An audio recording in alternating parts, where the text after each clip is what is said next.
Zelensky se croyait tout puissant. À la manière de Nabuchodonosor dans le texte biblique, Zelensky se croyait intouchable. Il était habité par le syndrome de Nimrod. Il avait construit une immense tour de Babel et croyait pouvoir chatouiller tranquillement les pieds de Dieu en personne avec le sommet de sa tour. Zelensky était un homme gargarisé, imbu de sa toute-puissance. Quand il était soutenu par l'administration démocrate de Joe Biden. Quand il avait derrière lui toute, la smala d'Obama. Quand il avait derrière lui une partie du lobby militaro-industriel et capitalistique américain qui constitue ce qu'on appelle dans certaines terminologies le Deep State. Quand tout cela mettait à la disposition de Zelensky les moyens de la guerre de l'OTAN contre la Russie, Zelensky se croyait intouchable.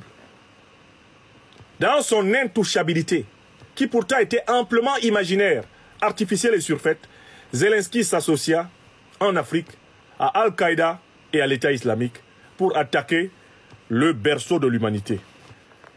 Il revendiquait cette attaque comme étant un moyen d'ailleurs de régler les comptes avec les alliés russes de l'armée malienne qui, avec des dizaines de nos soldats, des forces armées maliennes tombèrent au champ d'honneur.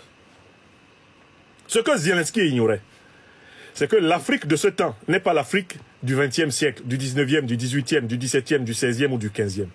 C'est une Afrique en renouvellement. C'est une Afrique en résurrection.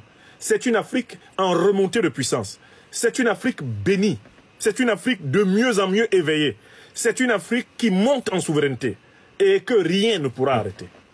Sur le terrain diplomatique, la plus grande humiliation qu'un dirigeant ukrainien ait jamais subie depuis que l'Ukraine existe a été subie par Zelensky dans le bureau ovale de la présidence des États-Unis à Washington.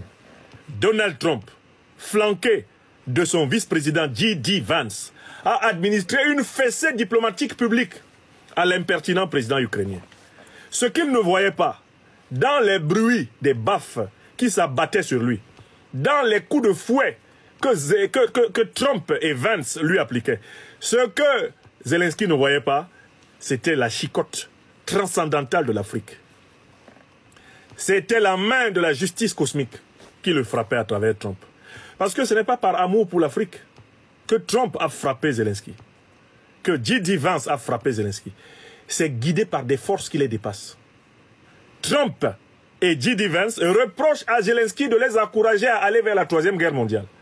Ils reprochent à Zelensky d'avoir obéi aux ordres stupides de l'OTAN et d'avoir provoqué des millions de morts. Ils leur reprochent de mener une guerre dont ils n'ont pas les moyens. Ce n'a jamais été par amour du peuple ukrainien que l'Union européenne, que l'OTAN, que les États-Unis d'Amérique sous Biden se sont engagés derrière l'Ukraine. C'était pour eux-mêmes. Donc, je tiens à vous dire que quand je soutiens la fessée de Zelensky par Trump, ce n'est pas parce que je partage l'idéologie trumpienne. Je ne suis pas un trumpiste. C'est hors de question. Je ne suis pas trumpiste. Mais je ne suis pas non plus bideniste ou obamiste.